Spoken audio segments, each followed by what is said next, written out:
Hello everyone, welcome to study army point. दोस्तों, इस video में हम चैप्टर 8 पढ़ने जा रहे हैं जिसका नाम है मानव पर्यावरण अन्योन्य क्रिया। अन्योन्य क्रिया को अगर हम इंग्लिश में जाने तो इसका मतलब होता है इंट्रैक्शन। यानी कि इंट्रैक्शन एक मतलब कि होता है कि परस्पर संबंध होना। तो देखो, यहाँ पर जो मानव का पर्यावरण के साथ किस तरह का संबंध है और जो पर्यावरण का मानव के साथ संबंध है उसकी बात की जाएगी। इसमें हम दो क्षेत्रों को जानेंगे। पहला है उष्णकटिबंधीय क्षेत्र और दूसरा है उपोष्णकटिबंधीय क्षेत्र। इन दो क्षेत्रों में किस तरह से मानव पर्यावरण के साथ क्रिया करता है और पर्यावरण किस तरह से मानव के द्वारा प्रभावित होता है, इस तरह की जो बातें हैं उनके बारे में जानेंगे। हम कैसे वो रहते हैं मानव पर्यावरण के साथ, किस तरह से वो अपना भोजन जुटाते हैं, इन सब चीज़ों के बारे में चर्चा करेंगे। लेकिन उससे पहले हम जानते हैं एक कहानी के बारे में, जो कि है रेणुका की और उसके चाचा श्रीकांत जी के बारे में। रेणुका बहुत उत्साहित थी क्योंकि उसके चाचा श्रीकांत लगभग 4 महीने बाद आज घर में थे। आपके मन में प्रश्न उठेगा कि इससे पहले वह कहाँ थे। तो वह एक वन्यजीव फोटोग्राफर थे तथा फ़ोटो की तलाश में वह बहुत यात्रा करते थे। बहुत छोटी उम्र से ही रेणुका की रुचि वन्यजीव एवं वनों में थी। जब उसके चाचा ने प्रकृति संबंधी पुस्तकों से उसका परिचय कराया और दूर दराज की जगहों, वहाँ के भूस्थल एवं वहाँ रहने वाले लोगों की तस्वीरें उसे हमेशा आकर्षित करती थीं। श्रीकांत चाचा ने कहा, रेणुका, इन तस्वीरों में तुम विश्व के विभिन्न भागों के लोगों को देख सकती हो। इनमें कुछ शुष्क रेगिस्तान से हैं, कुछ बर्फीले प्रदेशों से एवं कुछ गर्म नम वर्षा वनों से हैं। रेणुका ने कहा, वे मुझसे कितना अलग दिखते हैं। चाचा ने कहा, वे देखने में भले ही अलग हों, लेकिन उनके भोजन, कपड़ा एवं मकान जैसी जीवन की मूलभूत आवश्यकताएं हमारे समान ही हैं। श्रीकांत चाचा ने आगे बताया, उनके बच्चे भी शायद तुम्हारी ही तरह खेलते हैं, कभी झगड़ते हैं और फिर समझौता कर लेते हैं, गाते हैं, नाचते हैं एवं घरेलू कार्यों में अपने परिवार की मदद करते हैं। वे प्रकृति के करीब रहते हैं एवं जीवन की शुरुआत में ही प्रकृति की देखभाल करना सीख जाते हैं। वे मछली पकड़ना, वनों से सामग्री एकत्रित करना सीख जाते हैं। तो जैसा कि आपको इस चैप्टर से पता चला कि लोग चाहे दिखने में भले ही अलग हों, लेकिन उनकी जीवन की मूलभूत आवश्यकता हमारे समान ही हैं। जैसे भोजन, कपड़ा, आवास, जिस तरह से हमें चाहिए उसी तरह से उनको भी इसकी आवश्यकता होती है। इस चैप्टर में हम ऐसे ही विश्व के कुछ लोगों के बारे में, लोगों के जीवन के बारे में जानेंगे, जिसमें सबसे पहले हम अमेज़न बेसिन में रहने वाले लोगों के बारे में, उसके बाद गंगा ब्रह्मपुत्र बेसिन में रहने वाले लोगों के बारे में जानेंगे। तो चलिए दोस्तों, वीडियो शुरू करते हैं।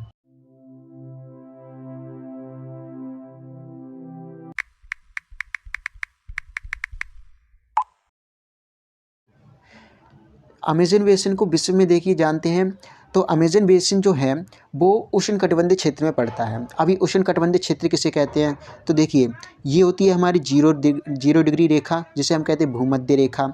इसके ऊपर होता है उत्तरी गोलार्ध और दक्षिण में होता है दक्षिणी गोलार्ध। ठीक है, तो ये तो हमारे गोलार्ध हो गए। लेकिन आप देखोगे कि यहाँ पर एक और रेखा है जिसका नाम है कर्क रेखा, और नीचे की दक्षिणी गोलार्ध में है ये मकर रेखा। और कर्क रेखा और मकर रेखा का यही भाग क्या कहलाता है, इसी को कहते हैं उष्णकटिबंधीय क्षेत्र। इसी क्षेत्र में बहुत ज़्यादा धूप पड़ने की वजह से बहुत गर्मी पड़ती है और वाष्पीकरण होता है। यहाँ पर नमी और गर्मी दोनों ही पाई जाती है। इसी के साथ साथ आप देखोगे कि एक और ये जो जैसे ये हमारी होगी भूमध्य रेखा, इसके ऊपर है ये जहाँ तक जा रही है पीले पीले से आपको कलर दिख रहा है, ये पीला कलर, ये जहाँ तक है ये है 10 डिग्री तक। तो 0 डिग्री पर होगी हमारी भूमध्य रेखा, उसके 10 डिग्री उत्तर में 10 डिग्री दक्षिण का ये जो क्षेत्र होता है, इस क्षेत्र को हम कहते हैं भूमध्य रेखीय प्रदेश। ठीक है, देखिए ये होगी उष्णकटिबंधीय प्रदेश, ये पूरा हो गया उष्णकटिबंधीय प्रदेश। लेकिन ये जो छोटा सा एरिया है पीला पीला सा, ये होता है भूमध्य रेखीय प्रदेश। इस एरिया में अमेज़न नदी बहती है और इसमें सबसे ज़्यादा गर्मी पड़ती है। ठीक है, यहाँ तो पड़ती है सबसे ज़्यादा, इसकी जैसे जैसे आप ऊपर जाओगे या नीचे जाओगे तो थोड़ी सी गर्मी कम होती जाती है। ठीक है, तो यहाँ पर ज़्यादा गर्मी पड़ने की वजह से यहाँ पाए जाते हैं अमेज़न के वन, अमेज़न के जंगल। इन्हीं जंगलों की बात कर रहे हैं और यहाँ जो लोग रहेंगे हम उनकी चर्चा करेंगे। तो यहाँ पर आप देख सकते हो ये हमारा है दक्षिण अमेरिका, और इसी दक्षिण अमेरिका की हम बात करेंगे। तो चलिए हम दक्षिण अमेरिका महाद्वीप के जो मैप है उसको भी जान लेते हैं। अगर हम दक्षिण अमेरिका महाद्वीप को देखें तो देखिए यहाँ से जा रही है हमारी भूमध्य रेखा। अब इस भूमध्य रेखा के 10 डिग्री उत्तरी क्षेत्र को और 10 डिग्री दक्षिणी क्षेत्र को, ये वाला जो एरिया है इसको हम कहते हैं भूमध्य रेखीय प्रदेश। इसी प्रदेश में सबसे ज़्यादा गर्मी पड़ने की वजह से यहाँ पर बारिश बहुत ज़्यादा होती है और इसी वजह से यहाँ पर अमेज़न के जंगल पाए जाते हैं। ठीक है, अब बारिश की वजह से यहाँ पर जो नदी है उसमें पानी काफ़ी मात्रा में होता है। साथ ही साथ आप देखोगे कि यहाँ पर ये पर्वतीय क्षेत्र है, इस तरफ पर्वतीय क्षेत्र होता है, यहाँ से कई सारी नदियाँ निकल रही हैं। आप ध्यान से देखोगे कि अमेज़न नदी खुद अपने आप में एक नदी नहीं है। यहाँ पर देखिए एक नदी यहाँ से जा रही है, एक यहाँ से जा रही है, एक यहाँ से, ऊपर से भी कई सारी नदियाँ आकर इसमें मिल रही हैं और फिर जाके ये नदी काफ़ी विशाल हो जाती है। तो वह क्षेत्र जहाँ पर कोई मुख्य नदी अपनी सहायक नदियों के साथ बहती है, तो ये क्या होगी, इसकी सहायक नदियाँ होगी ना छोटी छोटी, तो उनके साथ जो जिस क्षेत्र में बहती है उसी को कहते हैं हम नदी का बेसिन। तो ये अमेज़न नदी है तो इसलिए कहेंगे अमेज़न नदी बेसिन। ठीक है, जैसे हमें इसको अगर हम लिखना चाहें तो कैसे लिखेंगे, नदी बेसिन क्या होता है, सबसे पहले वो लिखेंगे। तो वह क्षेत्र जहाँ से कोई मुख्य नदी अपनी सहायक नदियों के साथ बहती है उसे उसका बेसिन कहते हैं। जैसे अमेज़न नदी बेसिन विश्व का सबसे बड़ा बेसिन है, ये दक्षिण अमेरिका के भूमध्य रेखीय प्रदेश में स्थित है। तो ये रहा हमारा दक्षिण अमेरिका जहाँ पर ये स्थित है। और अमेज़न बेसिन क्या हो गया, जो बाकी नदियाँ यहाँ बहती हैं उनको मिला के ये पूरा अमेज़न बेसिन का निर्माण करती है। ठीक है, एक होता है नदी का मुहाना। तो देखिए जहाँ पर ये बहती हुई ये एक महासागर में गिर रही है जिसका नाम है अटलांटिक महासागर। आपके बुक में हिंद महासागर दिया गया है जो कि इसका पुराना नाम है, ये अटलांटिक महासागर में गिरती है जो कि इसको अब कहा जाता है। ये जहाँ पर इस अटलांटिक महासागर में मिलती है उसे कहते हैं मुहाना, यानी कि ये नदी जहाँ पर समुद्र से मिल रही है उसे कहते हैं नदी का मुहाना। तो ये किसका है, अमेज़न नदी का मुहाना। तो जिस स्थान पर कोई नदी किसी जलराशि में मिलती है उसे नदी का मुहाना कहते हैं। अभी हमने देखा अमेज़न बेसिन के बारे में जो कि कहाँ पर है, भूमध्य रेखीय प्रदेश में पड़ता है जहाँ पर सबसे ज़्यादा गर्मी पड़ती है। इस वजह से यहाँ की जो जलवायु बहुत ज़्यादा गर्म एवं नम पाई जाती है। गर्म क्यों, क्योंकि यहाँ पर सूर्य की रोशनी सबसे ज़्यादा पड़ने के कारण यहाँ पर गर्मी बहुत ज़्यादा होती है। और इस वजह से यहाँ पर नमी क्यों पाई जाती है, क्योंकि यहाँ पर बाष्पीकरण बहुत ज़्यादा होता है। इसी वजह से यहाँ लगभग प्रतिदिन वर्षा होती है। तो 8 बजे के बाद यहाँ का जो क्षेत्र है गर्म होना शुरू हो जाता है और बाष्पीकरण बहुत ज़्यादा बढ़ने के कारण बादल बनते हैं और उन बादलों में इतनी नमी हो जाती है कि वो बादल और पानी रोक नहीं पाते हैं। वो पानी को क्या करते हैं, करीब 2 से 4 बजे के बीच गिरा देते हैं, यानी कि वर्षा होती है। ठीक है, तो 8 बजे के बाद जब बाष्पीकरण शुरू हो जाता है तो 2 से 4 बजे के बीच हर दिन यानी प्रत्येक दिन लगभग वर्षा होती ही होती है। और इसी वजह से यहाँ पर क्या है, शरीर में चिपचिपाहट महसूस होती है, क्योंकि बहुत ज़्यादा ये क्या है, नमी वाला प्रदेश है तो यहाँ पर चिपचिपाहट महसूस होती है। अब यहाँ पर अगर बात करें दिन का और रात का तापमान और आर्द्रता किस तरह की होती है, तो दिन में अगर आप देखोगे तो गर्मी और नमी दोनों ही रहती है, तो उच्च तापमान और उच्च आर्द्रता होती है। आर्द्रता का मतलब यहाँ पर क्या है, नमी, तो दोनों ही यहाँ पर उच्च होते हैं। लेकिन रात में क्या होता है, सूर्य चला जाता है, सूर्य छुप जाता है, तो क्या है यहाँ पर गर्मी थोड़ी कम हो जाती है लेकिन आर्द्रता उतनी ही बनी रहती है। ठीक है, जो यहाँ पर नमी है वो तो बनी रहती है लेकिन तापमान थोड़ा सा कम हो जाता है, उसमें राहत मिलती है। तो अत्यधिक वर्षा के कारण यहाँ पर क्या है, वर्षा वन पाए जाते हैं। इन वर्षा वनों में क्या होता है, ये जो वन होते हैं इतना पानी प्राप्त करते हैं जिसकी वजह से ये बहुत ज़्यादा सघन हो जाते हैं। कई तरह की वनस्पति आ जाती है और जो इनकी पत्तियाँ होती हैं और जो शाखाएँ होती हैं वो फैल जाती हैं, जिनसे एक छत सी बन जाती है। उस छत के कारण जो सूर्य का प्रकाश होता है वो धरातल यानी ज़मीन तक नहीं पहुँच पाता है। इस वजह से यहाँ पर कुछ छाया में बढ़ सकने वाली वनस्पति ही पाई जाती है। ठीक है, यानी कि वो ऐसी वनस्पति, उनमें एबिलिटी होती है कि वो छाया में भी बढ़ सके। इसी के साथ साथ यहाँ पर परजीवी कुछ पौधे भी पाए जाते हैं, यानी जो दूसरे जीवों के ऊपर जीवित रहते हों, यानी कुछ ऐसे पौधे जो दूसरे पौधों पर जीवित रहते हों, जैसे आर्किड और ब्रोमीलाइड। अब यहाँ पर देख सकते हैं कि जो आर्किड का पौधा होता है एक पुष्प पौधा है, जिसके मतलब कई तरह के जिसमें पौधे लगते हैं, कई रंग के पुष्प लगते हैं इस पौधे पर। जैसे यहाँ पर आप देख सकते हैं ये एक तना है, एक टहनी है जिसके ऊपर ये लगे हुए हैं। दूसरे में है ब्रोमीलाइड, ये भी तने के ऊपर लगा हुआ है। साथ ही साथ ये ज़्यादातर जो पेड़ का नीचे का भाग होता है, तने का भाग होता है, वहाँ पर लगता है। और इनका जो मुँह होता है, पत्ती होती है, काफ़ी चौड़ी होती है, जिस वजह से इसमें पानी जमा हो जाता है और इनको ऊपर जो अपने मेंढक होते हैं अंडे देते हैं इनमें, और ताकि उनके जो बच्चे हैं टैडपोल वगैरह वो बड़े हो सकें। ठीक है, तो अंडे देने के लिए भी वो मेंढक इसमें भरे हुए पानी का यूज़ करते हैं क्योंकि वो एकदम से स्थिर होता है। इन वर्षा वनों में कई सारे पशु पक्षी जानवर तथा विभिन्न तरह के कीड़े मकोड़े पाए जाते हैं। अगर हम बात करें यहाँ पर मुख्य पक्षी की, तो उसमें पहला नाम आता है जैसे टूकन सबसे फेमस पक्षी है। उसके बाद गूंजन, रंगीन पंख वाले मकाऊ और भोजन के लिए बड़ी चोंच वाले विभिन्न प्रकार के पक्षी पाए जाते हैं। तो देखिए टूकन जो होता है ये रहा हमारा टूकन। दूसरा मकाऊ, ये एक तोता होता है। तोते को ये विश्व में आप कई जगह मिल जाएगा, लेकिन ये मुख्य रूप से जो पाया जाता है वो अमेज़न के जंगलों में पाया जाता है और ये इसकी 2 प्रजातियाँ हैं। एक तो आप देख सकते हैं यहाँ पर लाल और नीला दोनों ही मिक्स है और साथ-साथ पीला भी है। लेकिन एक कलर दूसरा जो होता है तोते का, उसमें ज़्यादातर नीला पाया जाता है, ठीक है? तो ये 2 तरह की प्रजाति का होता है, जो मकाऊ है। और उसके बाद आता है हमारा गुंजन, ये पक्षी। ये गुंजन पक्षी जो होता है ये ज़्यादातर फूलों जो होते हैं, फूलों से मकरंद चूसता है, ठीक है? वहाँ से इसकी जो काफ़ी लंबी चोंच होती है जो कि इसमें इसकी सहायता करती है, उसका जो फूलों का शक्कर होता है, रस होता है, उसको निकालने में। इसी के साथ यहाँ पर कुछ जानवर भी पाए जाते हैं जो कि अलग-अलग प्रजाति के हैं। जैसे यहाँ पर कई प्रजाति के बंदर, स्लॉथ, 3 पंजों वाला जो स्लॉथ होता है वो पाया जाता है। चींटी खाने वाले टैपीर तक पाए जाते हैं यहाँ पर। इसके साथ यहाँ पर साँप एवं रेंगने वाले जीवों की हज़ारों प्रजातियाँ पाई जाती हैं। जैसे यहाँ पर मगरमच्छ हो गया और साँपों की कई प्रजातियाँ होगी, अजगर, एनाकोंडा, पाइथन। तो आप देखोगे कि जो अजगर होता है और एनाकोंडा होता है वो अक्सर एक समझ ली जाती है, लेकिन इनमें काफ़ी अंतर होता है। अजगर जो होता है वो लंबाई में सबसे बड़ा माना जाता है, लेकिन वो ज़्यादातर सबसे जो लंबा साँप बढ़ सकता है जितना, वो अजगर माना जाता है। लेकिन एनाकोंडा ज़्यादातर भारी और वज़न में जब भारी हो और काफ़ी बड़ा हो, विशालता में ये एनाकोंडा होता है, लेकिन लंबाई में अगर बात करें तो अजगर होता है। और ऐसा माना जाता है जो एनाकोंडा है वो पूरे के पूरे एक मगरमच्छ को ही ज़िंदा निगल सकता है, इतना ज़्यादा ये बड़ा होता है। यहाँ पर साथ ही साथ हज़ारों कीड़े-मकोड़े पाए जाते हैं। जैसे बुलेट एंट का नाम सुना होगा। बुलेट एंट जो होती है उसके एक बार काटने पर ही इतना दर्द होता है, जैसे बुलेट लगती है उतना दर्द हो रहा हो।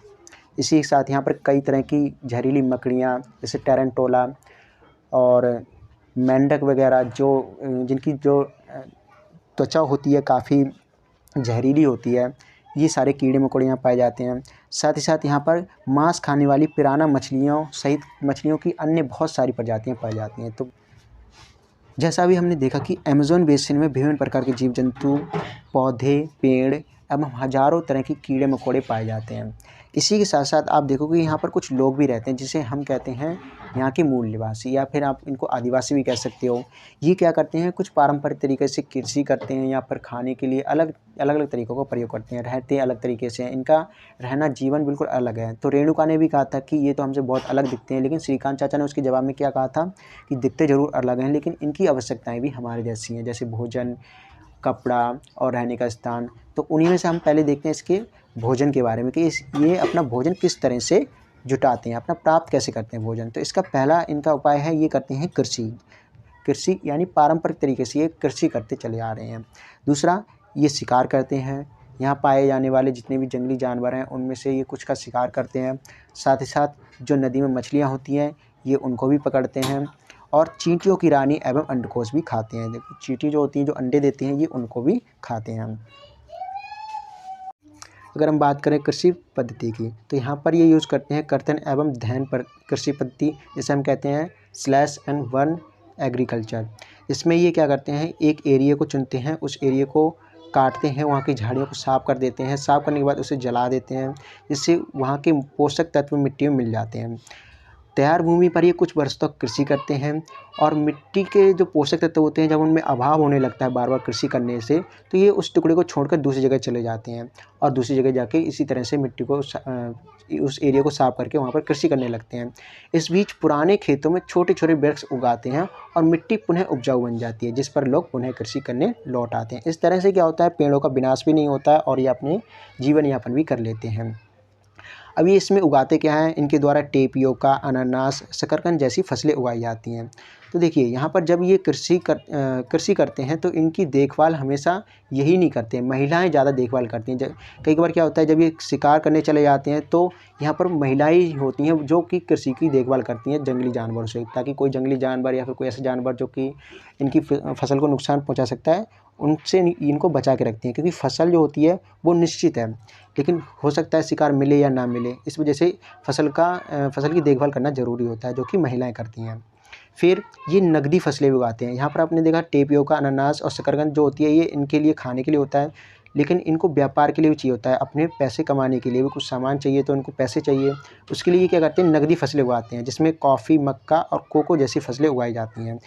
जैसे इन तीनों ही फसलों को आप देखोगे तो कॉफ़ी जो होती है काफ़ी इसकी मांग है, साथ मक्का की भी काफ़ी मांग है, और जो कोको है इसकी तो बहुत ही ज़्यादा मांग है। जैसे आप देखो कई सारी बेकरी में ये यूज़ होती है, जैसे बिस्किट बनाने में, केक बनाने में, चॉकलेट बनाने में, इन सभी चीज़ों में कोको का प्रयोग किया जाता है।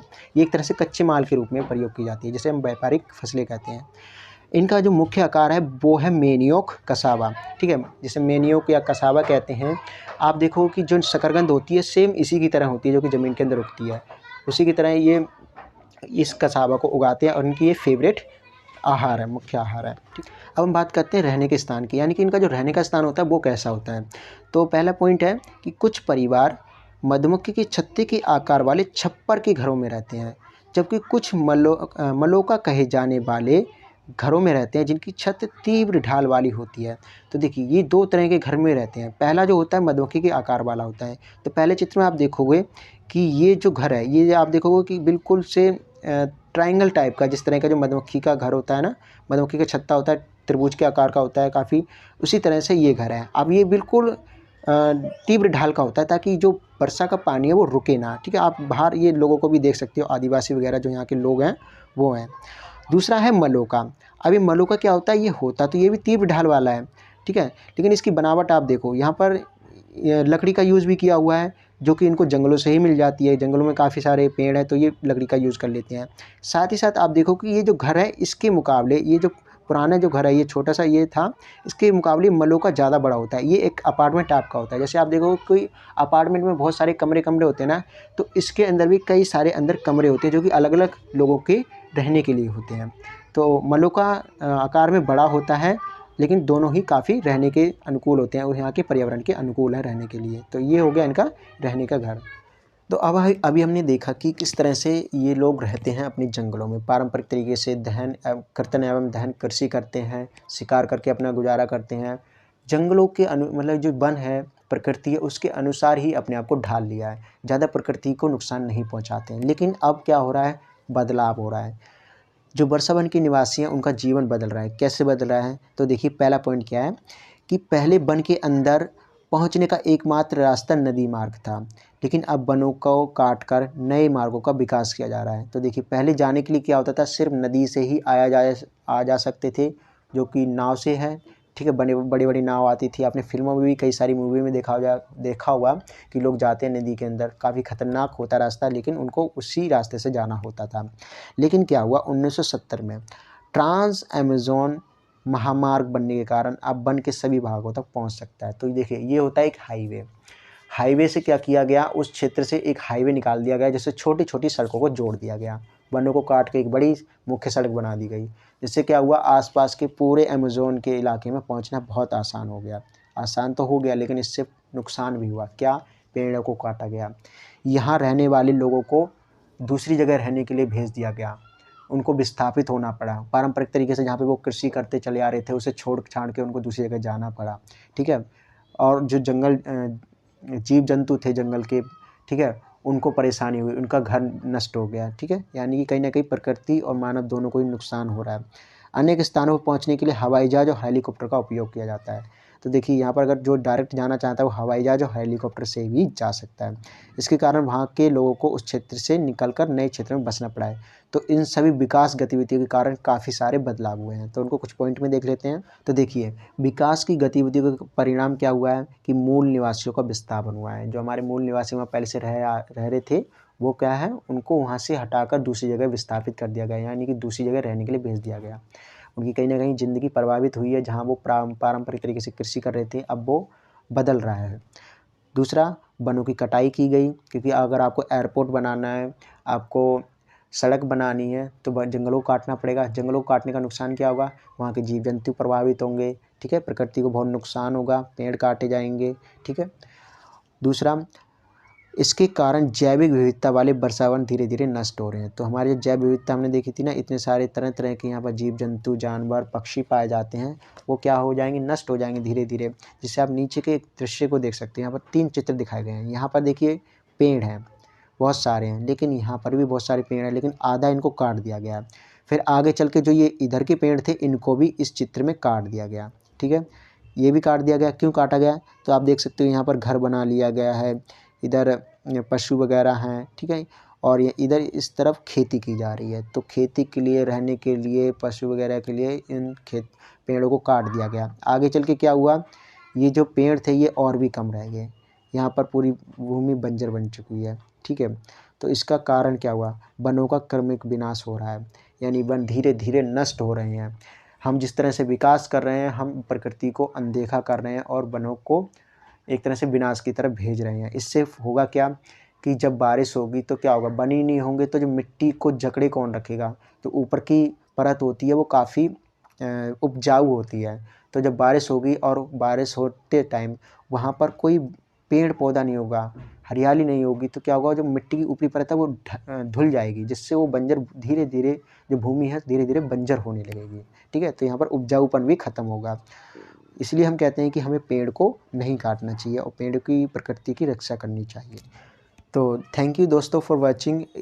ये जो पार्ट 1 था, पार्ट 2 में हम देखेंगे गंगा ब्रह्मपुत्र बेसिन में जो जीवन है वहाँ के बारे में। जैसे हमने यहाँ पर अभी लोगों के बारे में देखा, यहाँ की जलवायु कैसी है, यहाँ वो किस तरह से अपने आप को रह रहे हैं, किस तरह से खाने का इंतज़ाम कर रहे हैं, कैसे घरों में रह रहे हैं, और ये जब रह रहे थे तो विकास की गतिविधियों के कारण किस तरह से इस जंगल का विनाश हो रहा है, पेड़ों को काटा जा रहा है, जलाया जा रहा है, और विकास के नाम पर यहाँ पर बहुत ज़्यादा जंगलों का विनाश किया जा रहा है। इसी तरह से अब हम देखेंगे कि हमारा जो गंगा ब्रह्मपुत्र बेसिन है, उस वहाँ पर किस तरह का जीवन है, वहाँ की जलवायु कैसी है, वहाँ पर लोग कैसे रहते हैं। तो थैंक यू फॉर अगेन, मिलते हैं नेक्स्ट वीडियो में, तब तक के लिए जय हिंद।